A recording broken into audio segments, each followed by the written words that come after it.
Hey everyone, it's Crystal and it's time once again for your weekly sports update. Today's sports update is going to be pretty short and sweet, but that's because I will be back on Monday with another video update for you guys. That's right, we're going to 2 updates a week. It's going to get crazy. The biggest story of the night is that the 2013 NFL Draft started tonight with round 1 being aired live on ESPN. The number 1 pick went to the Kansas City Chiefs, and they selected number 1 overall from Central Michigan University, offensive tackle Eric Fisher.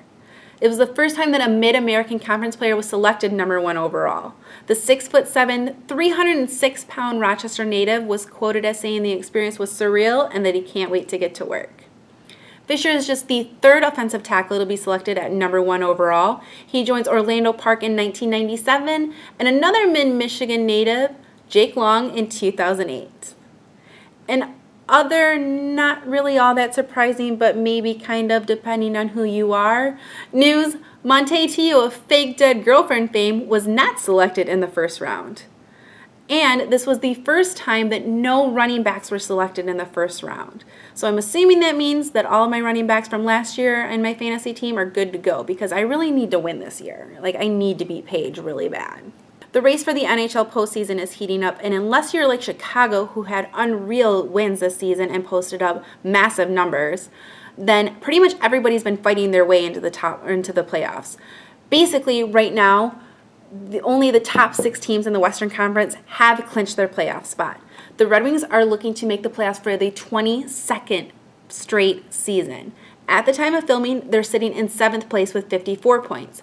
Minnesota and Columbus are both tied at 53, with Minnesota claiming the 8th spot because they have more regulation wins than Columbus. Columbus is currently sitting in 9th, just 1 spot out of playoffs. Should the playoffs start now, this would be the first time that all original 6 teams would be in the postseason since 1995-1996. The regular season is literally going down to the wire. Detroit faces Dallas on Saturday. Dallas is at 48 points and is mathematically eliminated from the postseason. A Minnesota loss to Colorado, who is also mathematically eliminated, along with a Columbus loss to Nashville, who is also mathematically eliminated, will ensure that the Red Wings take the postseason, with Minnesota winning the tiebreaker with Columbus for the 8th spot. Again, I'm looking at my notes here.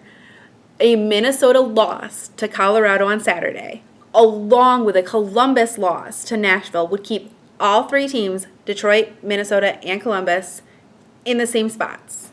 That would make it so that the Red Wings do make the playoffs, as does Minnesota, with Columbus being the first team eliminated. Obviously, for Red Wings fans, that's the ideal situation. So we'll see what Saturday brings. I'll bring you a quick update on that on Monday. Speaking of postseason, the NBA is well into their postseason, and a couple of teams that didn't make the playoffs, yeah, they've already fired their coaches. Number 1 would be the Detroit Pistons. They fired their coach last Thursday. Lawrence Frank was in his 2nd season with Detroit. Another head coach that was fired would be Mike Dunlap. He was only in his 1st season with the Charlotte Bobcats. During that season, he posted a 21-61 record, which was the worst, 2nd worst in the league.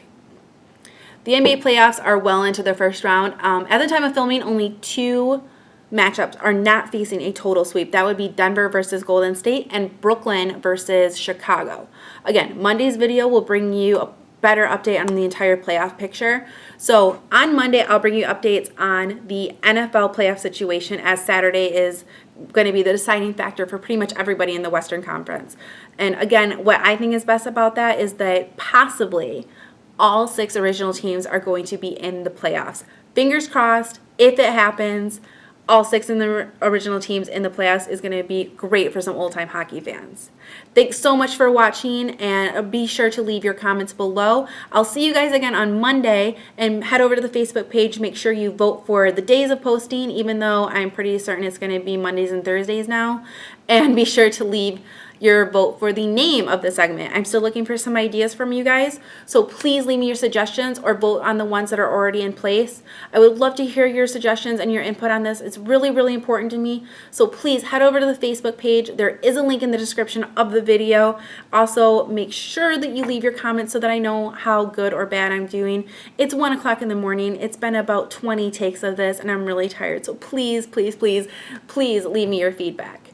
That's all the news I have for you tonight. It's a quick sports update. Hopefully you guys liked it. If not, let me know, and I will see you guys on Monday.